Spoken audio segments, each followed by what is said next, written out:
Married at first sight, we in Australia, the land down under the Homo Iggy Azalea.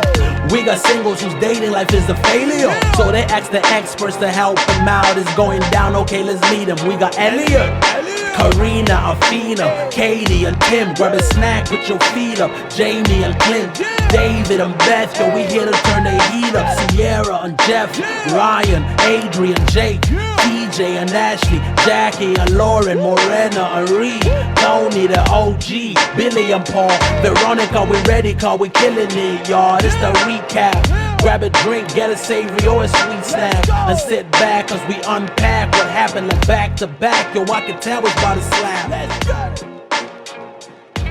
Alright, boom. Episode 5, baby. So we get to properly meet Tony, alright? He's 53 years old. His parents are from Macedonia. He still lives in the crib that they left him. You know what I'm saying? With the painting of the Last Supper on the wall, chickens in the back. He's like, yo, I've got a simple life and I just want a woman to share this happiness with.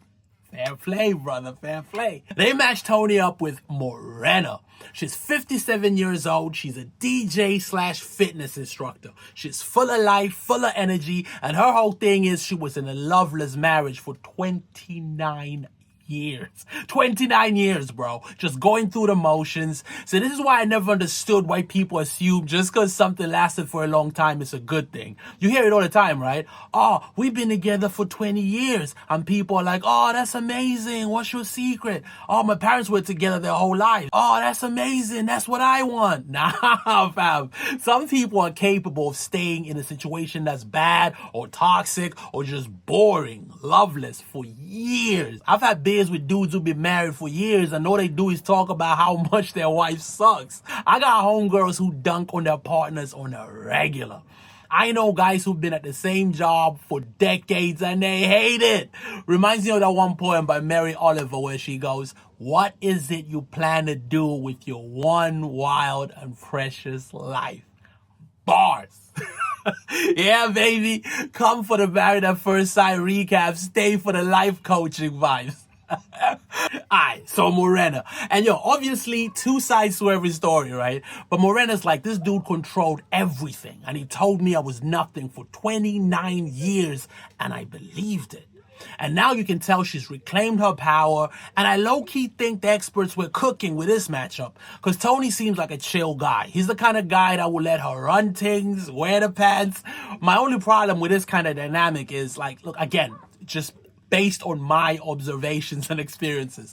When a person has been in a toxic relationship for a long time or they're just used to dating assholes, they will come out and say, you know what, my ex was horrible. You know what, I want the opposite of that now. I want a nice girl. I want a nice guy. I want someone that's nothing like my ex because my ex made my life a living hell, right? But then what usually happens is they overcorrect. You know what I'm saying? They go for someone who is the complete opposite of their ex. But the thing is, when you first got with your ex, you found them attractive, right? Like, for example, you can say, look, my ex was super controlling. He was micromanaging all aspects of my life, and I hated it. Valid. But he also did your taxes. You know what I'm saying? He was in charge of handling the bills and calling up the banks and insurance people. He was researching the best internet providers and all that stuff. But now you're with a guy who respects you. He is kinder. He makes you feel seen and validated. But is not as on point on all them other little things like your ex was. So eventually what happens is you start comparing. You know what I'm saying? You basically want this new dude to be the opposite of your ex in all the areas that your ex sucked at. But you want him to also have the good qualities your ex had, right? So I'm hoping Morena doesn't get with Tony and go, yo, he's a bit too laid back. You know what I'm saying? So, Morena, her marriage sucked, but she got 2 kids out of it, right? Her son's got a disability. She built him a self-contained apartment in her garden, and she takes care of him. Family is really important to her, right? Like, it's big. It's a big part of who she is. And, you know, she's got those traditional Italian roots, and Tony's got the whole Macedonia thing going on. So, you know, it might work. It might work, man. I think the experts cooked with this one. All right, next to join the experiment, ladies and gentlemen, boys and girls, drum roll, please. Brrrr. Jacqui. Everyone we've met so far has been like, yo, it's hard to meet someone. Jacqui is like, it's hard to meet someone on my level. You know what I'm saying? And then she goes on to say that most guys just date me because I'm hot. And that's cool. You know what I'm saying? I like being the hot girlfriend, but I'm also super smart. And then she just starts listing her achievements. She's like, I'm an amazing dancer. I did tap, ballet. I graduated with honors. She used to be a model. She was Miss New Zealand, bro. She runs marathons. She's read over 2,000 books. 2,000. And every single business book on the planet, she's like, I've probably read it. You know what I'm saying? See, I'm not even mad at Jacqui, bro. I'm just fascinated. All right, so who are they matching this goddess up with? Who are they matching her up with? Ryan. Okay, so the first time we see Ryan, he's like, I have a warrior's mentality with modern self-awareness. And he's standing there with a samurai sword, like super intense. He goes, when I first walk into a room, my presence is something special. It's something people gravitate towards. These two are a perfect match, bro. Like, I'd love to just go on like a double date with him and just sit there and just watch them just like do them. Just hear them talk and just like live. All right, boom. So it's wedding time, baby. Tony got his boys over. They drink some liquor, you know what I'm saying? They got this like traditional Macedonian vodka type thingy, and they're getting smacked, bro. And they're like helping him get ready, you know what I'm saying? They're helping him shave with this like little axe thingy. And it's just like, what is going on? Is this even real life, bro? Like, I love it, man. I love it. Morena's rocking this banging wedding dress, and she's like, yo, my ex would have never let me wear anything like this because it's too revealing. And yo, my girl looks banging, you know what I'm saying? Legs for days.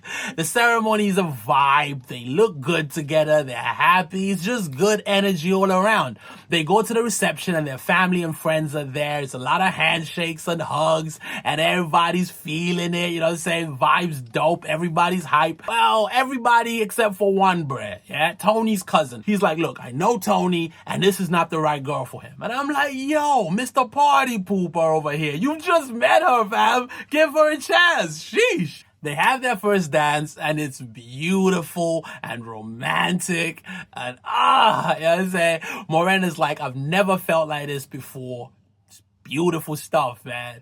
To all you gilfs out there, it's never too late, alright? Alright, now it's Jacqui and Ryan's big day. So when Jacqui first sees Ryan, she's like, yo, I'm a bit disappointed. He's not blonde, because apparently she has a thing for blonde guys. So I'm guessing she only goes for white dudes, huh? Just no love for the brothers, Jacqui, nah? Oh, and she's not a fan of his beard. She's like, he didn't shave, you know what I'm saying? It's a huge turnoff. And she's like, really, my ideal thing would be a male version of me. Man, I love Jacqui. Alright, Ryan loves Jacqui too, bro. He's excited. He's giddy. He thinks she's hot. You know what I'm saying? Alright, so we're at the reception. Everything's going good. They're having their first dance or whatever. And Ryan does that thing, you know, where he like leans her backwards, but then he screws it up, man, and she just drops her, like, you know what I'm saying? And she just falls over backwards. He's trying to pick her up and shit. Alright, so that was the episode. If you've made it to the end, please leave a like. I would love to hear your thoughts in the comments. If you haven't already, subscribe for more recaps, reviews, retrospectives, and good vibes. Thank you for being here, man. For real. Take care of yourself, because I love you.